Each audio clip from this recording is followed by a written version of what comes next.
Umatake na naman ang aming late night cravings kaya naman kakaikot-ikot namin ay may naispatan kaming coffee shop na hindi lang kape kung hindi pati na rin pang malakasang food trip ang kanilang hinahain.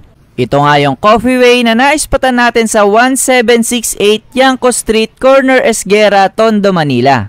Open sila daily from 2 PM to 2 AM para serbisyohan ng kanilang mga parokyano na talaga namang binabalik-balikan ito dahil sa masarap nilang kape at iba pang drinks at pati na rin sa mga pang malakasin nilang food trip na restaurant quality for a very affordable price. At ang aliwalas din ng kanilang coffee shop. Ang ganda ng design, ng lighting at Instagrammable. Gaganahan ka talagang kumain. Ayan nga pala yung kanilang menu at kung gusto nyo i-check lahat ay i-follow nyo na rin sila sa kanilang Facebook page, Coffee Way, para sa iba pang mga detalye. Umorder kami ng kanilang mga pasta tulad ng pesto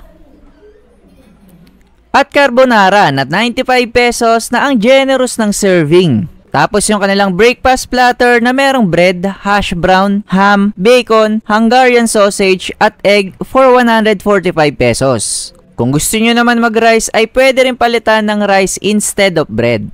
Tinry rin namin yung kanilang Hungarian sandwich na 89 pesos na pwede rin nila i-serve with rice instead of bread kung rice is life ka talaga. At dapat may finger food din kaya naman umorder din kami ng 7 pieces chicken nuggets for 85 pesos. At syempre, hindi mawawala yung drinks pero gabi na kaya hindi kami nag-coffee base. Kaya naman, frappe na milk-based grande na dark choco for 99 pesos yung sa akin. At Milky Way blueberry extra large na 89 pesos naman yung kay babe. Una kong tinry yung kanilang pesto pasta na talaga namang lasang-lasa yung herbs and spices na ginamit. At meron din itong chicken flakes at cheese on top na talaga namang lalong nagpasarap dito. Panalong panalo.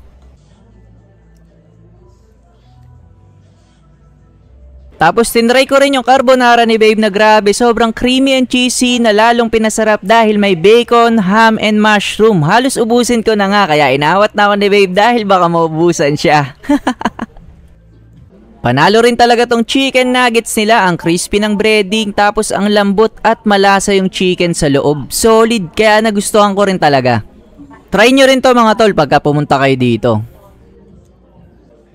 Tapos itong kanilang breakfast meal na ang dami ng serving, merong bread, may bacon, may hash brown, may ham, meron ding egg, at Hungarian sausage na talagang masasarap at perfect for breakfast at ipare sa coffee.